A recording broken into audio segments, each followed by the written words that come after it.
Welcome to episode 1 of the Future Cities Africa series, focusing on urban governance and how to get it right in managing urban growth in towns and cities in Kenya. We've collaborated with the Architectural Association of Kenya's Town Planners chapter. In this first episode, we discuss the essentials for orderly urban growth and managing urban development. My guest today is Cyrus Mbisi, a town planner and chairperson of the Town Planners chapter of the Architectural Association of Kenya. Cyrus, welcome. Why is the management of urbanization and growth so important in the Kenyan context? Thank you, Dan, for the question. And my answer is actually short, precise, that urbanization is actually the emerging new way of life. At the moment, about 30% of the Kenyan population, consisting about 47.6 million people, actually live in our urban areas. We're projecting this to be actually half of the Kenyan population by year 2050. And in absolute numbers, and we are talking about 44 million people. That's likely the same number because now we are about 47. So it's actually doubling of the population. And half of that then will be hosted in urban areas. So it is an important discussion. And the new focus about our human settlement should actually be in the urban areas. The second one is actually our population is uniquely youthful population because we're talking about 50% being under 24 years of age, going by the last census in 2019. And we know from studies that younger people tend to immigrate outside the core city. So they are the one probably going to be fueling urban sprawl. And if this is the case, then we need to manage urban areas better and I think in a more progressive way than I guess we are doing at the moment. I would also want to say that from studies that have been conducted, I think here I want to cite studies by the Ministry of Devolution under the Urban Development Department, jointly with the UN Habitat. We've established through those studies serious gaps in our planning units. Remember that these urban areas, these towns, these cities, they need urban governance. They need to be managed in a way that then they were able to deliver optimized services and are able now to deliver the safe, inclusive, and progressive settlements for us humans. And to do that, then they needed first to be resourced in terms of create the system that now is able to run these affairs, is able now to prioritize what needs to be done where and at what level, facing out all these. So if this capacity is missing, then there's no way then our urban areas, our cities, our towns will be able to function optimally. And that's why we are interested actually as a professional association, as interest parties in our urbanization to shine focus or shine light on these gaps so that action can be taken and the right capacity and the right kind of competencies and skills can then be transferred effectively to these units, because our future entirely depends on these actions. Cyrus, what is the place of technology and related innovations? Kenya, if I'm not wrong, has been part of the leading pack in Africa in terms of testing or adopting some of these technologies. We've seen they've been quite effective in fintech, in financial systems. M-Pesa, I think, is a gift from Kenya to the world, where you're able now to, through your mobile telephony, you're able now to connect, send money, receive money from across the world. So I think that's a gift that has come from this. And I think I can trace this to the landing of fiber cable that has really given access to internet and access to related applications, actually such a leap forward. So I think in the area of urban development, I think there have been a lot of innovations. I think some of our cities are actually running on e-permit systems, where now if you're going to do any development in anywhere in those urban areas, then you can go online, you can just make the application, or someone makes the application on your behalf. And also the entire process of considering those applications and actually issuing the final or granting the final permit, either building permit or planning permit, then it's efficient in that sense. What we've noted, and what we've noted that I think is an area of improvement, or probably what we need to do as urban areas, I think we need to make sure that these systems are actually based on plans, and that actually updated urban plans, city plans, town plans to the neighborhood level. I'll keep saying that, because without having the image of your neighborhood, then there's no way you can have the image of the city. So that if we can have the image at that level, local neighborhood level, clear, then we can mishmash all these neighborhoods and probably get the city scale of the different components. So these, if we can have all the updated plans, then and make sure they are not outdated for every urban areas, every municipality, every town, every city, then those e-permit innovation technologies, I think they will make a lot of sense, because now they become now instruments of delivering this image of a city that we've actually negotiated and agreed upon as the different stakeholders who have an interest in urban development of any city across the land. So I think that will be quite important. I think also in the formulation of this plan, I think there's a place of technology. And most of our, even our legal systems, or policy, GIS-based plans and all that. It's easy to deliver that from the private sector. Private sector always seems to be quite adaptive to changing technology, changing new ideas and all that. But it is actually quite the irony that you can deliver all that to government, but if government doesn't have same level of the system, then there's no way then that process, that coordination can be efficient. So that's why we always, throughout this conversation, we insisting there has to be commensurate capacity also the public sector unit, so that it's a perfect fit that you're delivering through the tendering of preparation of these plans to the private sector who have the capacity. You should also make sure that their investments are almost at the same level, going to establishing the GIS labs, trying to have the right personnel, having the right kind of licenses. I'm sure there are places where even to update, to renew a license of some of these applications requires money. So if it's not updated, so the whole system can actually be moribund. That's not functional. It's not serving the intended needs. So there is a place for investments to ensure that this technology is actually widespread in our urban planning unit, because there's work to be done through such a system.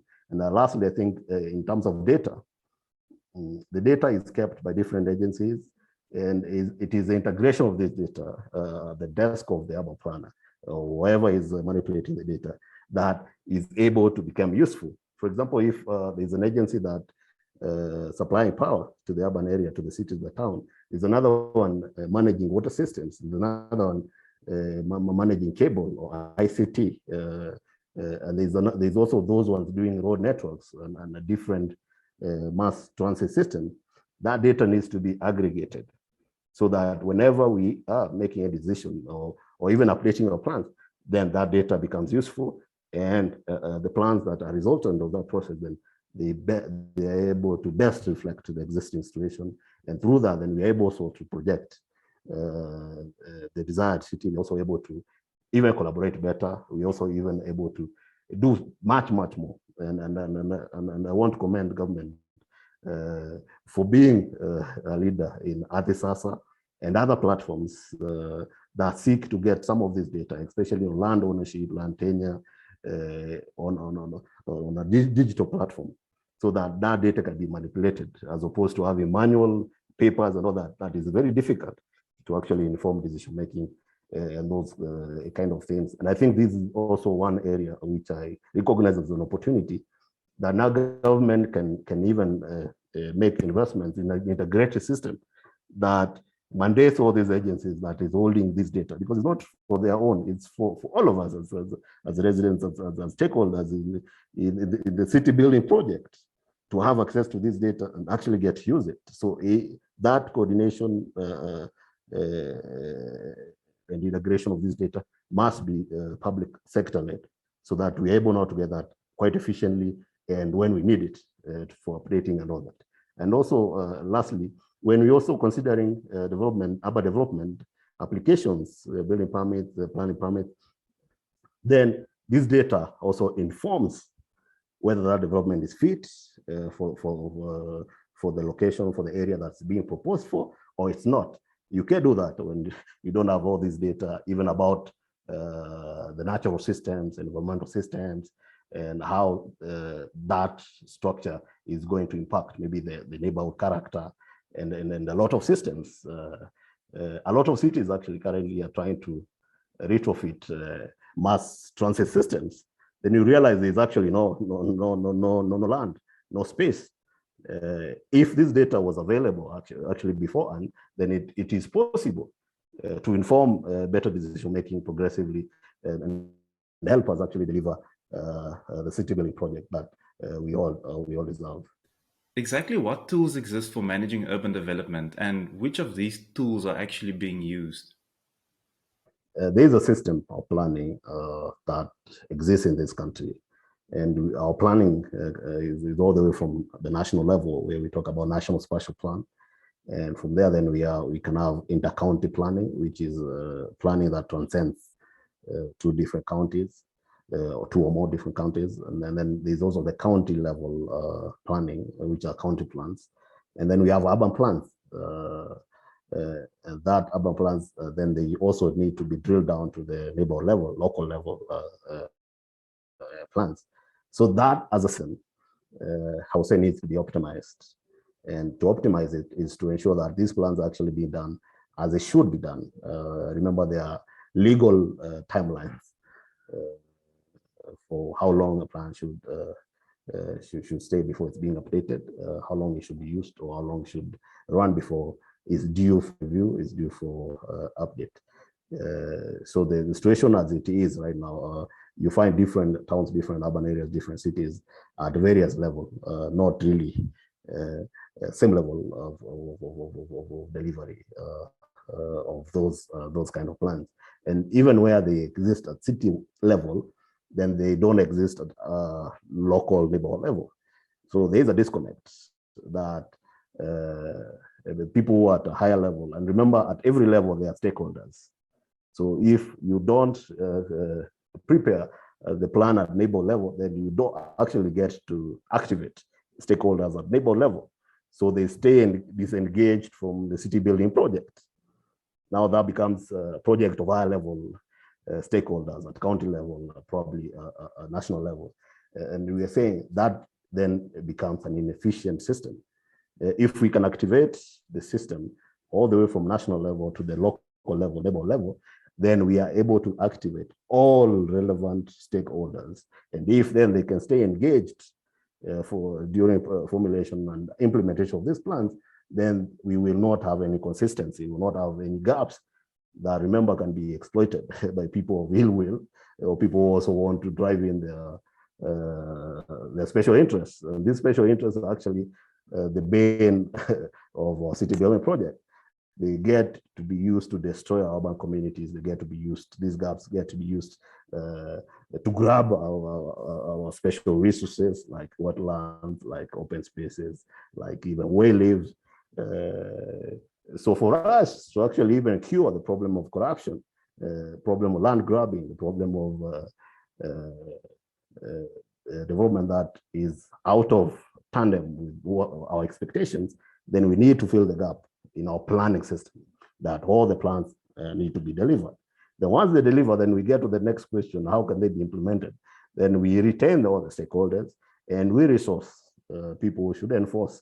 And remember, I've not seen a better enforcer of plans than a neighborhood association, than a resident association. They know if they have the image shared widely, then they're even able to stop some of their neighbors from putting up any offensive development or any development that is inconsistent with the ideals, with the vision of that specific neighborhood. So I would say that for me is an important tool. And this tool can actually be supported by innovations. It can be supported by the right policy and legal instruments. I think I would say this tool is the plan. The plan can be supported by available technologies and innovations, and plan that also can be supported by the right investment at the right scale. And that also could be supported by a lot of governance, improvement on urban governance and what kind of and whatnot. And also a place for every stakeholder in the urban space so that no one is actually left behind. How do we finance the required tasks for improved urban management for local authorities? From recent studies, we know that our local governments are actually having chronic financial distress. And from a recent study by Commission on Revenue Allocation, CRA, as we fondly refer to it, has established that only between about 3 counties are able to finance. Remember, we have 47 counties in Kenya and 1 national government. So 3 of them are able to finance between 25 to 45% of their county budget through their own source revenue. Over half, slightly about 25, can only finance less than 5% through their own source revenue.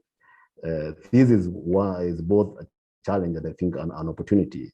The challenge being that if that is their financial outlay, the ability to raise funds, then this ability, if most of them, about 25 counties out of 47, are only able to finance less than 5% through their own source revenue, then it means that they will be entirely dependent for most of their budget obligations on the national government. And the national government has a responsibility over the rest of the country. So it will not be enough to finance departments at those local levels because the money has to be shared across the country.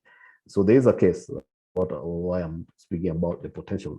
There is a potential for exploring ways of filling this gap through improved ramped up on-source revenue and comparing the main sources of revenue for these counties in distress. You can see already there is potential for development fees in most of these urban areas, because with our kind of governance system that we established through our new constitution in 2010 of having a national government and then devolved power in 47 counties, then there is some sense of autonomy for these urban areas, for these counties to even generate their own revenue.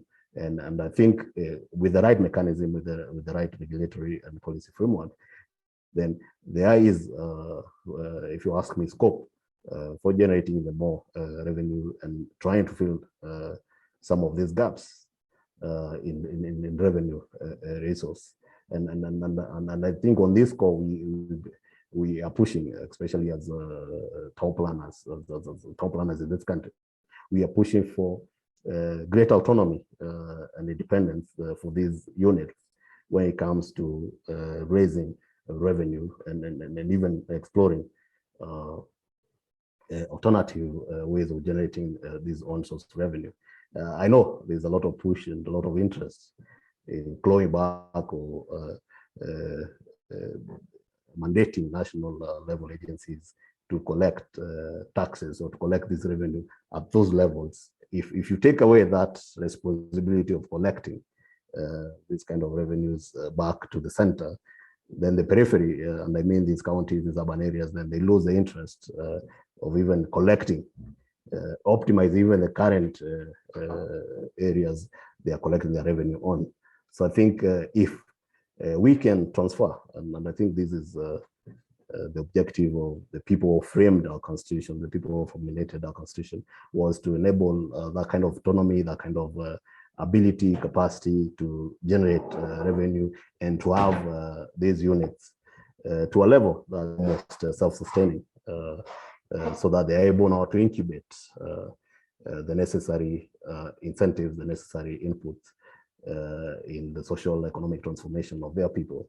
So we can do better to support them to generate enough and to generate more revenue than they are doing currently through building the skills, the competencies at that level for generation of these, and also exploring what are the alternative revenue or financing avenues for the sake of improved urban management. Remember, these urban areas require a lot of infrastructure, they require a lot of services, they require a lot of investments, and they can't do that if they don't have enough revenue, enough financing to carry out those objectives. Let's be guided by the objects of our constitution. Let fulfill that constitutional responsibility that we all have in our various positions, either in government at the national and local level, and also out here in the private sector and elsewhere. We must be guided that the objective was to make these units self-sustaining, and in a way to be able to optimize whatever they're collecting, and to be able to deliver the services that we require of them. So in your view, what is the future of Kenya's towns and cities' urbanization, and how should these towns adapt to be more resilient with regards to climate change and other existential threats? I'll say we are at a crossroad, and I think this crossroad has two directions. What direction is we can choose to take action now or not take any action.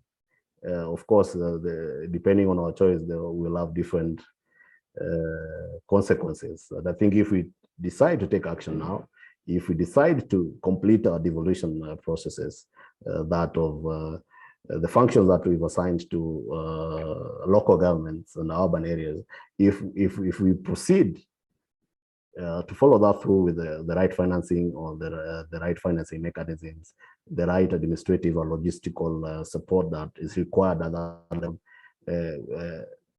activate the necessary stakeholders and the people of goodwill who wants to see the project urban area succeed, I think then that will give us the ability to face the future more boldly and then even more confidently, because now we'll have set in a system that is self-executing. Once you put everything, then everything runs like clockwork. If those are the choices we make, then it will be good for the future of our cities and the future of our Kenyan situation. If we choose the other direction, where now we constrain, or we stifle, or we defund these local governments or these urban areas, we don't give them the financing that's required. We claw back on the functions that we ceded pursuant to our new constitution in 2010. And then we also we also remain cynical that the local level cannot deliver the promise as espoused in our new constitution.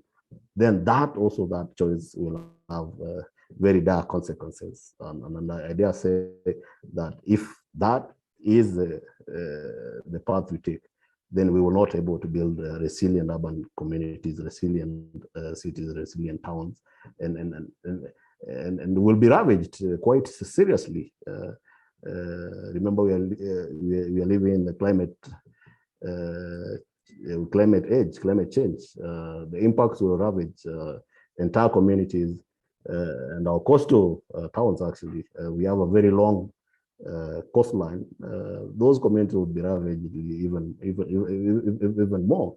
And most of the Kenyan landscape, remember, is arid and semi-arid lands, about 80% of it.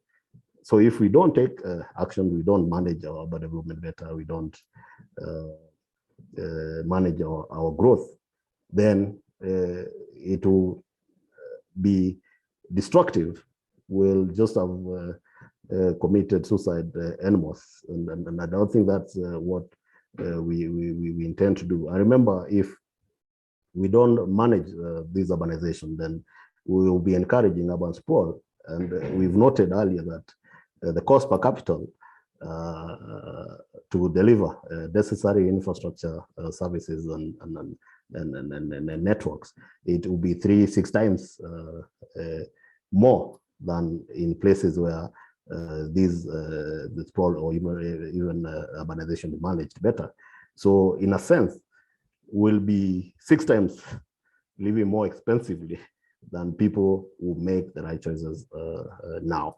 So I think it's a challenge over time, and it's a challenge that we are up to collectively, if we are able to find the courage and the boldness to engage even more, to collaborate even more, and to be sincere in our intentions, and be able to follow through most of our plans, most of our legislation. Remember, there are people who keep saying that Africa has a lot of good documents, good plans, good policies, but remember, they're not self-executing. So they will be good on the shelves until someone gets the courage and the conviction to follow through with what is required. That action should not be so hard to make. I think it's something, if we remain faithful to the cause and to the desires of our forefathers, I think it's something that we're able to deliver to the next generation. I think a very important question to ask is, what are the towns and cities that people actually want? That question speaks to the hearts.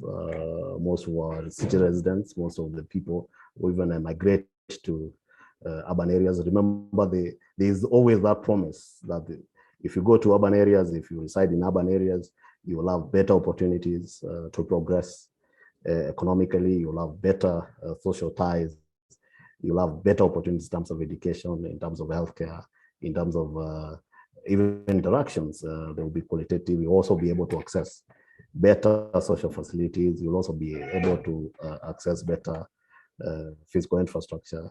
And generally, your life will be better. So in a sense, the city that people want is actually that city, the urban area, that town that can deliver, in a nutshell, all those good things.